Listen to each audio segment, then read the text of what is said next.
హైదరాబాద్ లో మొదటి multi level parking ప్రారంభమైంది. కేబీఆర్ పార్క్ వద్ద మల్టీ లెవెల్ పార్కింగ్ అందుబాటులోకి వచ్చింది. కొరియన్ టెక్నాలజీతో కేబీఆర్ పార్క్ గేట్ 1 వద్ద మల్టీ లెవెల్ పార్కింగ్ అందుబాటులోకి తెచ్చారు. 400 గజాల్లో నిర్మించిన ఈ మల్టీ లెవెల్ పార్కింగ్ లో ఒకేసారి 72 కార్లను పార్కింగ్ చేయొచ్చు.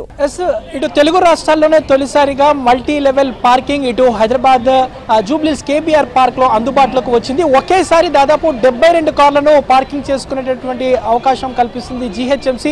కేబీఆర్ పార్క్ వచ్చినటువంటి వాకర్స్ నిత్యం కూడా ఇటు ట్రాఫిక్ సమస్యతో మరోవైపు పార్కింగ్ సమస్యతో ఇబ్బంది పడుతూ ఉంటారు. సో ఈ సమస్యకు చెక్ పెట్టే విధంగా ఇటు జీహెచ్ఎంసీ తక్కువ స్థలంలో ఎక్కువ వెహికల్స్ పార్క్ చేసే విధంగా ఆటోమేటిక్ రొటేటెడ్ పార్కింగ్ సిస్టమ్ అందుబాటులోకి తీసుకువచ్చింది జీహెచ్ఎంసీ. ప్రస్తుతం మనము ఏదైతే చూస్తున్నామో ఆటోమేటిక్ గా రొటేట్ అవుతున్నాయి చూడొచ్చు. ప్రస్తుతం మనం ఏబిఎన్ స్క్రీన్ లో వెహికల్స్ కూడా ఏ విధంగా రొటేట్ అవుతున్నాయి ఏంటనేది కూడా మనకి ఇక్కడ చూస్తే అర్థమవుతుంది. సో ఈ సిస్టమ్ అంతా కూడా ఇప్పటి వరకు ఇటు తెలుగు రాష్ట్రాల్లో తొలిసారిగా ఇటు జీహెచ్ఎంసీ దీన్ని అందుబాటులోకి తీసుకువచ్చినటువంటి పరిస్థితి. ముఖ్యంగా ఇటు ఉదయం సాయంత్రం పూట వాకింగ్ వచ్చేటటువంటి వారితో పాటు చుట్టుపక్కల వారికి ఇటు పార్కింగ్ పెట్టుకునేటువంటి సదుపాయం ఉంటుంది.